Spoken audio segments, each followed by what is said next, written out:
रही हूँ। तो यहाँ पे सबसे पहले ऊन ले लेंगे और ऊन जो है ना 3 पार्ट में डिवाइड करेंगे। तो 3 पार्ट में डिवाइड किया है। टोटल 18 लेयर मैंने 18 लेयर्स मैंने इसमें ली है और 18 लेयर्स को मिला के जिस तरह से मैंने बाकी वीडियो में बताया आपको कि कहीं पे इसको बांध लीजिए या फिर टेपिंग कर लीजिए, यही मेज़ पे ही टेपिंग कर लीजिए कहीं पे भी। और हल्के हाथों से चोटियाँ बनानी है, बहुत ज़्यादा टाइट करके नहीं बनाइएगा, नहीं तो ये सॉफ्ट नहीं बनेगा। तो हल्के हल्के हाथों से बालों की चोटियाँ जैसे बनाते हैं इस हिसाब से हमें चोटियाँ बना ली हैं। तो ये देखिए चोटियाँ बना ली हैं। चोटियाँ हमें काफ़ी लंबी बनानी है, तो लंबाई में हमें चोटियाँ बनानी है। तो ये ध्यान रखिएगा कि कट नहीं करना है ऊन को। स्टार्टिंग मैंने यहाँ से की है और एंड पे मैंने ऊन को ऐसे ही लंबा छोड़ दिया है। इससे क्या होगा कि आपका जो वेस्टेज ऊन जो जाता है ना, वेस्ट हो जाता है, वो कटेगा नहीं ज़्यादा और इसमें ऊन आपका बचा रहेगा। तो यहाँ पे एक हेयर पिन लगा लीजिए। अगर ज़रूरत होगी तो हम फिर से चोटियाँ बना लेंगे, नहीं तो वहीं से कट कर देंगे। तो ये चोटियाँ बन के रेडी हैं। चोटियाँ बनाने के बाद सेकंड जो चीज़ है वो है आपका मेज़रमेंट। मैं अपने पैर के साइज़ का बना रही हूँ, आपको अपने साइज़ से बनाना है। अब कैसे माप करना है ये जान लीजिए। जैसे कि एड़ी को ऐसे खड़ा कर लीजिए और एड़ी से लेकर के अंगूठे के आगे तक आपको माप लेना है। तो यहाँ मैंने अगर आपने 5 इंच मापा है ना, तो उसमें आपको 1 इंच बढ़ा लेना, जैसे 6 इंच हो गया तो 5 रखेंगे प्लस 1 रखेंगे तो ये 6 होगा। ये 7 लिख दिया मैंने, लेकिन यहाँ पे 6 होगा। तो इस तरह से 5 इंच का बना रहे हैं तो 6 लिखिए, 6 इंच का बना रहे हैं तो 7 लिखिए। इसी तरह से 1 इंच आपको बढ़ा लेना है, जितना भी आप लंबा बनाइए। तो ये ध्यान रखिएगा। तो ये बना लेंगे। लंबाई हो गई। अब आपकी चौड़ाई आप लंबाई किसी भी साइज़ का बना रहे हैं, चौड़ा नाप को 3.5 इंच रखना है। ये हमारी शूज़ की ऊंचाई होती है। तो आप 5 इंच से लेकर के 9-10 इंच जितना भी बना रहे हैं ना, उसमें 3.5 इंच आपको रखना है। तो 3 इंच आपका टोटल तैयार आएगा और आधा इंच आपको उसमें एक्स्ट्रा ऐड करना होगा। तो ये टोटल हो जाएंगे 3.5 इंच। तो 3 आप प्लस हाफ, 3.5 इसको चौड़ाई रख लीजिएगा। तो लंबाई अपने हिसाब से और चौड़ाई 3.5 इंच। तो ये कर लिया मैंने।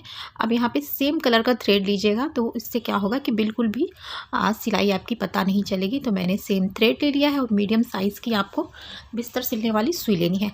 अब यहाँ पे स्टार्टिंग में अगर आपने ऊन ज़्यादा नहीं छोड़ा है ऊपर गांठ के बाद, तो आप 1-2 चोटी को 1-2 लेयर को खोल सकते हैं, लेकिन यहाँ पे एक्स्ट्रा है तो मैं थोड़ा सा इसको चोटी और बना ले रही हूँ ताकि ऊन ज़्यादा ख़राब ना हो। ऊपर तक चोटी बना लेंगे और यहाँ पे एक सिंपल सा एक लेयर पकड़ के उसमें 3-4 बार लपेट के अच्छे से इसको फिनिशिंग के साथ आपको ये बांधना। यही हमारी पहली गांठ आएगी और बाकी हमारी कहीं पे भी गांठ इसमें नहीं आएगी, जिससे कि इसमें जो है फिनिशिंग बहुत अच्छी आएगी। इसीलिए मैं ये नया मेथड बता रही हूँ। हालांकि इस तरह का पैटर्न पहले बताया है, लेकिन ये उससे थोड़ा सा डिफरेंट होगा, क्योंकि उस वाले पैटर्न में येलो शूज़ बनाया था, उसमें थोड़ी बहुत सारी गांठें पड़ी हुई थी, तो फिनिशिंग की थोड़ी सी कमी थी। इसमें पूरा शूज़ आपको फिनिश मिलेगा। तो अब ऐसे क्या कीजिए कि ऊपर से हमने जहाँ पे गांठ लगाई है वहाँ पे थोड़ा सा मैंने सुई से उसको और थोड़ा फिनिश कर दिया है। अब रख लीजिए जो लंबाई मैंने बताई थी आपको पेपर पे, जो भी आप 6, 7, 8 जो भी लंबाई लेना चाहते हैं, इस तरह से इंची टेप रख के ले लीजिए। पहली लेयर लेने के बाद दूसरी लेयर को ऐसे घुमा लेंगे। ठीक है, एक बार माप लेना है लंबाई का हमें। लंबाई एक लेयर ले ली, अब दूसरी तीसरी लेयर उसी के हिसाब से हम घुमाते जाएंगे। बस, तो एक बार ऐसे रखिए और दूसरी बार ऐसे दूसरी लेयर लगा लीजिए बगल में। अब पहले इन दोनों को हम ज्वाइन कर लेंगे। तो ज्वाइन करने के लिए मैंने धागा उसी में छोड़ रखा है, तो वहीं से मैं इसको यहाँ से लेके यहाँ तक फिनिश करूँगी। तो फिनिश करने के लिए इस तरह से देखिए, जैसे स्वेटर कभी सिला होगा आपने तो पता होगा किस तरह से स्वेटर सिलाते हैं, तो ऐसे ही आप स्टिच कर लीजिए। वैसे बहुत आसान है, बस दोनों को हल्का हल्का पकड़िए, थोड़ी दोनों चोटियों में थोड़ा पार्ट, और इस तरह से तिरछी सिलाइयाँ लगा दीजिए। तो ये फिनिश करेंगे, उसके बाद से चोटी को ऐसे ऊपर से ही घुमा देंगे। कहीं भी चोटी कट नहीं करेंगे, ये ध्यान रखिएगा, जोड़ नहीं आएगा हमारा और इस तरह से फिनिशिंग आएगी। तो यहाँ पे देखिए 2 चोटियाँ लगा ली, धागा मेरा ख़त्म हो गया तो मैं फिर से धागा डाल रही हूँ सुई में। अब ये देखिए एकदम परफेक्टली यहाँ पे ज्वाइंट हुआ है, आप देख सकते हो, और इधर से कुछ भी पता नहीं चल रहा है। ये देखिए एकदम बराबर इसी तरह से आपको जोड़नी है चोटियाँ। और इधर से मैंने धागा लगाया है जो थोड़ा दिखाई दे रहा है, लेकिन वो उल्टी तरफ रहेगा आपके। तो यहाँ से फिर हम घुमा लेंगे, ऐसे देखिए, ऐसे घुमा के फिर से हम इसमें सिलाइयाँ लगाएंगे। और ये हमारी 3rd लेयर जो है, इसको हम पहले कंप्लीट करेंगे। तो एक बार माप लेने के बाद एक चोटी का ना हम इसकी इसी तरह से लेयर्स लगाते जाएंगे। ये देखिए, ये कर लेंगे पूरा। इसको पूरा फिनिश कर लेंगे। ये देखिए, कॉर्नर भी मेरा एकदम फिनिश आ रहा है। और इसी तरीके से फिर यहाँ से हम घुमा लेंगे इसको। अब यहाँ पे आप देख सकते हो, ये मैंने जितना मुझे चाहिए था मैंने उतना लेयर इसमें ज्वाइन कर लिया है। आगे से दिखा रही हूँ तो इस तरह से बिल्कुल फिनिशिंग आई है। चोटी अभी हमारी इसी में अटैच्ड है, कट नहीं की गई है। और आप इसमें लाइंस गिन सकते हैं कितनी लाइंस आपने चोटियों की लगाई। और ये देखिए, एकदम फिनिशिंग के साथ ये ज्वाइंट हुआ है। तो इस तरह से ज्वाइन कर लेना है। और बिल्कुल सॉफ्ट बना है, क्योंकि बहुत ही लूज़ हाथों से मैंने चोटियाँ बनाई थी, तो ये भी ध्यान रखना है आपको। अब यहाँ से हम दूसरा पार्ट, पहला पार्ट तो मेरा ये था जो मैंने स्टार्टिंग बनाया था कि लंबाई ये और चौड़ाई ये। तो यहाँ पे 3.5 इंच हमारी चौड़ाई थी, तो 3.5 इंच नाप लेते हैं। लंबाई तो हमने नापी थी, लेकिन चौड़ाई हमने नहीं नापी थी। तो 3.5 इंच अगर आ गया है तो फिर हम इसका नेक्स्ट स्टेप करेंगे। तो ये देखिए, ये मैं इंच टेप से, ये देखिए, ये 3.5 इंच आ गया है। तो इस तरह से 3.5 इंच चौड़ाई आप रखिएगा। अब पहले पार्ट के बाद अब हम दूसरा पार्ट इसमें रेडी करेंगे। तो दूसरे पार्ट के लिए ये एक कट किया है मैंने, ताकि आपको समझ में आए। अब इसमें हम इतना बड़ा पार्ट इसमें ज्वाइन करेंगे। तो इसकी चौड़ाई और लंबाई पहले बताती हूँ मैं। तो ये लेंथ मैंने ली है 5.5 इंच। आप सेम रख सकते हैं, क्योंकि जैसे मैंने बताया 5 नंबर से ऊपर जितने भी आपके शूज़ वगैरह बना रहे हो आप ना, तो ये रख लीजिएगा 5.5 इंच लंबाई और 3 इंच चौड़ाई। और बाद में शूज़ बनाने के बाद आपको समझ में भी आएगा कि आपको कम करना है। आप लंबाई इसमें कम कर सकते हैं, लेकिन चौड़ाई नहीं कम होगी। तो ये यहाँ पे इतना हमें इस पार्ट में जोड़ना है। तो कैसे जोड़ेंगे वो मैं समझा दे रही हूँ आपको। तो यहाँ पे अब हम क्या करेंगे, 5.5 इंच यहाँ पे पहले हम एक चोटी निकाल लेंगे। तो ऐसे रखिए और एकदम लूज़ चोटी को खींचिएगा मत। और 5.5 इंच यहाँ से ले लीजिए। 5.5 इंच ले लिया और इसको यहाँ पे सेट कर लीजिए। अब एक चोटी को और 5.5 इंच ले लीजिए, इसी तरह लेयर रखिए। अब इसमें हम ज्वाइन कर लेंगे और इतना चौड़ा ज्वाइन करेंगे 3 इंच। तो यहाँ देखिए, ये इस तरह से बनेगा। ये चोटी मेरी ख़त्म हो गई है, तो मैं इसमें अभी और चोटी इसको बना लूँगी। तो यहाँ पे इस तरह से ज्वाइन करेंगे हम। ये अभी बनी है 2 इंच की, यहाँ पे 3 इंच बनानी है, तो 2 चोटियाँ मुझे और लगानी है इसमें।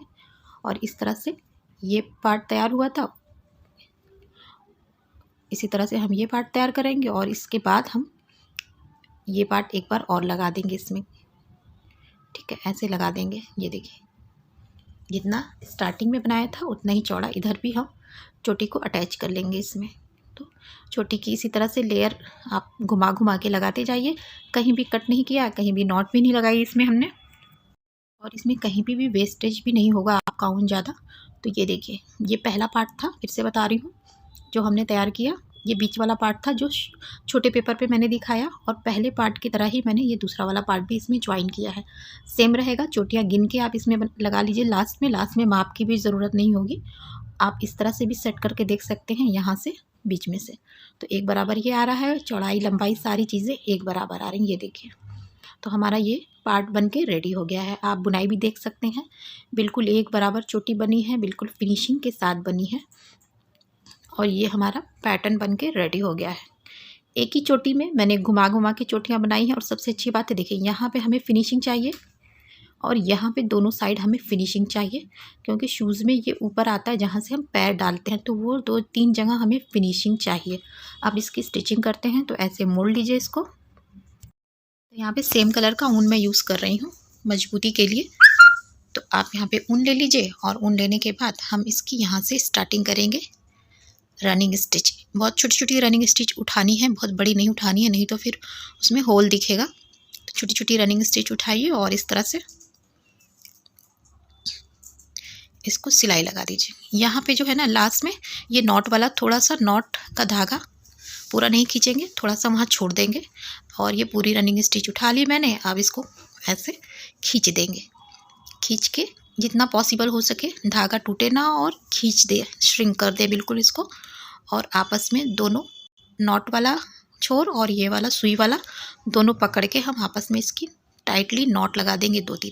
अब अंदर से चेक कर रही हूँ तो थोड़ा सा फिंगर दिखाई दे रहा है, तो ये गैप थोड़ा सा छूट जाता है बीच में टाइट खींचने के बाद भी, तो उसको हम फिल करेंगे सुई धागे से।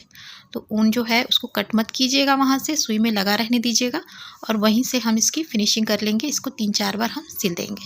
अब ये होल बिल्कुल एकदम से ख़त्म हो गया, आप देख सकते हो।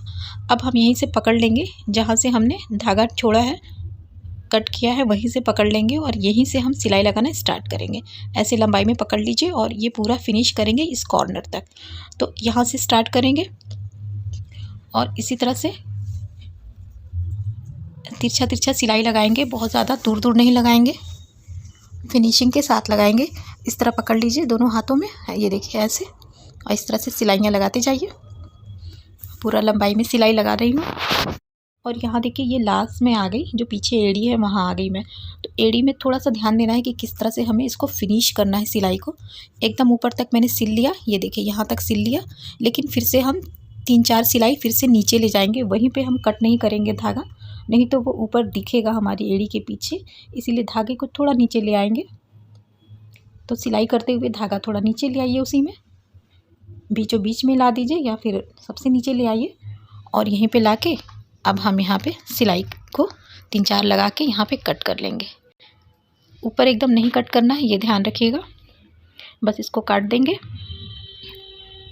और ये बता दे रही हूँ, ये रनिंग स्टिच की थी हमने, उसके बाद से यहाँ से हमने सिलाई लगाई है एक ही धागे से, और ये पूरा एक ही धागे से हमने सिलाई लगाई है पूरा। तो एक ही धागे से पूरी सिलाई लगी है ये, और ये कंप्लीट हो गया। यहाँ पे आप देख सकते हो ये अभी उल्टा है। अब हम इसको सीधा करेंगे तो ऊपर जो है बिल्कुल फिनिशिंग आ गई है, और ये साइड में, पीछे की साइड में भी सिलाई बिल्कुल नहीं पता चल रही है, आप देख सकते हो। अंदर कहीं पे भी हमारी सिलाई पता नहीं चल रही, ना ही कोई जोड़ पता चल रहा है, बिल्कुल फिनिशिंग आई है इस तरीके से। ये देखिए ये बल्कि शूज़ बिल्कुल रेडी हो गया है। यहाँ देखिए पीछे। और सबसे सही बात यह है कि ये ऊपर के साइड में जो शूज़ में फिनिशिंग होती है, मेनली यहाँ पे इस कॉर्नर पे पूरी फिनिशिंग है। कहीं पे भी आपको धागा नहीं दिख रहा है, ना ही नॉट लगी है। ये पूरा फिनिश है क्योंकि हमने घुमा घुमा के चोटियाँ बनाई हैं, तो ये सारी इस पे इसी तरह से फिनिशिंग आएगा। तो जिनको बिल्कुल बुनाई कढ़ाई नहीं आती है, बुनाई सिलाई नहीं आती है, वो ये पैटर्न यूज़ करके अपने लिए, अपने बेबी के लिए ये बना सकते हैं। उनके लिए बहुत यूज़फुल है जो इस तरह की क्रिएटिविटी करना चाहते हैं पर उनको बुनाई नहीं आती, क्रोशिया चलाना बिल्कुल नहीं आता है। तो इस पैटर्न से, बिल्कुल क्रोशिया पैटर्न है, ये बना सकते हैं। और ये मैंने अपने साइज़ का बनाया था, तो आप देख सकते हो बिल्कुल फिटिंग आई है। साइड में भी आप देख सकते हो बिल्कुल फिटिंग आई है। तो वीडियो कैसी लगी ज़रूर बताइएगा। आप चाहो तो इसमें पर्ल का यूज़ कर सकते हैं, या फिर आप छोटे से फ्लावर बना के या बो बना के भी इसमें ऊपर की साइड में लगा सकते हैं, या साइड्स में जहाँ पे पैर आप डाल रहे हैं ना, तीनों पार्ट्स में आप वाइट कलर से ऊन से आप कुछ भी इस पर ब्लैंकेट स्टिच बना सकते हैं, वो भी अच्छा लगेगा। तो वीडियो कैसी लगी ज़रूर बताइएगा। अच्छी लगती है तो प्लीज़ लाइक कर दीजिएगा, सब्सक्राइब शेयर एंड कॉमेंट जरूर करिए। Thank you.